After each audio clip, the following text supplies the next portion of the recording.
Welcome back. This video will not be for all. I'm going to tell you exactly what we're going to get into now so you can decide if you want to stay. I don't want to waste your time. This video will not be a ride along.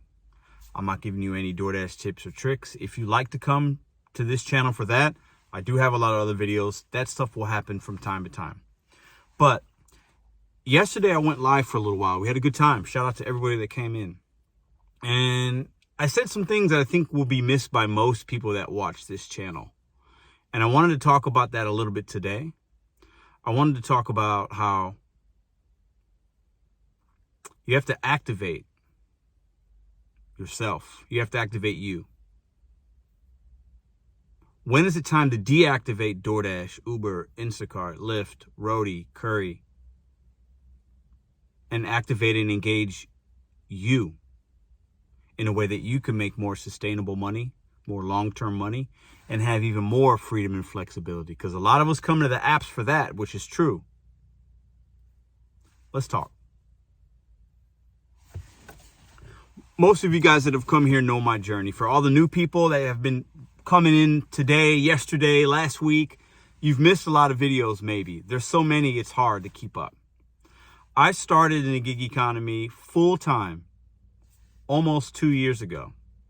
Actually, I think it was the middle of January of 2021. It's almost 2 years. I left a really good career, a really good job, making good money, had benefits. It was good. But I knew that I didn't want to do that forever. I knew that I wasn't happy doing that kind of work. It was stressful in a lot of ways, right? I ran restaurants. It was not always fun and easy, but it's work. It shouldn't always be fun and easy. And I had a vision of what I wanted my future to look like. I wanted to be my own boss. I wanted to set my own pace. I wanted to set my salary. I didn't want a certain industry or with the restaurant industry to say, well, most people make this amount of money and that's what we're going to pay you for your time. And you're working a lot. You're working every weekend. You're working pretty much every holiday, right? I didn't want to do that anymore. I did it for 18 years. Before I made that decision, I had the apps, Uber, rideshare I started with, and I did it part-time and I loved it. So I knew if I'm going to better myself, I can start doing gig work and really start to figure out and cultivate and work on myself and make other types of streams of income while I'm doing the gig apps full-time. And I did that. And then about March of 2021, started a YouTube channel. Didn't know what to expect.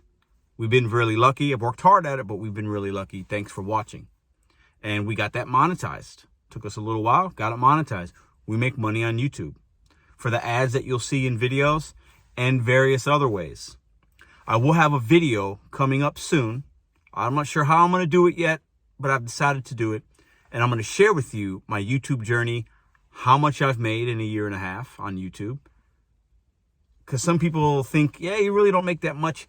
I think you'd be surprised. You don't have to have 1 million followers to make a significant amount of money. And there's a lot of other avenues that YouTube opens up. Anyways, that's for a different time, but a little teaser for you guys. I will be sharing that video. But with DoorDash, there is only a certain amount you can make. There's only so many hours you can dash. There's only so much money out there in your market. A lot of us are hit with oversaturation. A lot of new drivers coming into markets. DoorDash changes this. Instacart changes. Uber changes. Base pay goes up. Base pay goes down. They're starting to treat us more like employees without benefits than ever before, in my opinion. Don't know what you guys think. But there's kind of a limit of what you can make. There are some select drivers. I call them the 1%ers. And they make really good money. This is their only stream of income. And you could do that. But that's not for most people. It's really hard to do that, actually. You got to be in your car 10 to sometimes 15 hours a day. And you can make a really good living doing it, but that's not for most people. So what do we do? What will you do to bridge that gap and make more money doing other things, right? For me, it was YouTube channel, some sponsorship deals, a few vending machines, a couple other little side hustles, and I've been able to more than supplement the income I had for the casino that I last worked at. And I don't work Saturday and Sunday. So for me, I'm very proud of that, very lucky that I can say that, very humble that I can say that. But what does that mean for you? In yesterday's live, we talked about, this isn't scalable. DoorDash, and you can't scale these apps. Now, some people can scale it, and maybe you make it into your own little delivery business. Maybe you are a content creator and you do ride-alongs and you can make some money on YouTube, right? That's really hard. It's not easy to do that, but it's possible. So you could scale DoorDash into that, but how long will that last? Maybe a couple years if you're lucky. So what will you do? How will you activate yourself? Activate a passion of yours. Activate something you're good at. Activate an idea, a dream, an opportunity, a partnership with somebody else that wants to do business with you, another side hustle. How will you activate that so you can unlock a more scalable, sustainable way of making income, whether active or passive? That's the question of today's video. I've been able to do that, but I'm not yet satisfied because I have not hit the goals I want to hit that we will hit with this channel and other things. DoorDash is great. Uber is great. Instacart, great for many reasons. But in my opinion, it's really not scalable for most people, and it's not sustainable. It's not a long-term deal. So my question today, and you guys can share in the comments what that means to you. I know this message will not be for all. I know some people might not understand or agree with it, but it is my truth today, because after going live yesterday, I thought, I like that conversation that we had. After this last Sunday's live, when Glenn was on talking about what he's been doing with the Bet on You mindset and how he's folded that into starting his artwork, selling his artwork, doing an art show coming up, making money doing that, and working less in the gig economy because he supplemented his money with a passion of his and something that he can control and scale. When I hear stories like that, that is way better than seeing somebody get an extra $5 tip.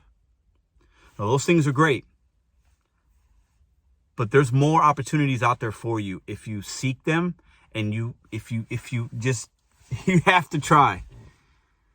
DoorDash is making money for themselves. They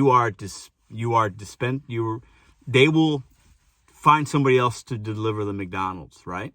And somebody else will have that opportunity to do it. And it's great, but it's not long term.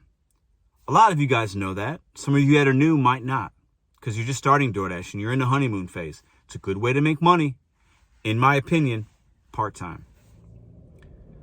Working on other things that are scalable and sustainable, that is the mark of the freedom. You'll find it more there. I promise you, you'll find it more there. Take a risk. I know that's a scary thing to hear. Inflation's crazy. Money's tight for a lot of people, right? But there are many different opportunities. Seek them out. Think about that. My thing today is I want you to take 15 minutes after watching this video and think about what that could mean for you. 15 minutes if you have it. If you're not ready to do that, if you're still loving the apps and you're killing it, keep it in the back of your brain. Take that 15 minutes whenever you're ready. Those 15 minutes of you thinking and then having action behind it could change a lot about your surroundings, your true freedom and flexibility, your sustainability, your scalability, and the money you can make in the future. DoorDash is great for a lot of reasons, but when will you deactivate the apps that we all know and love and we all talk about and we all get mad about? And when will you activate your own self app? I'll see you tomorrow.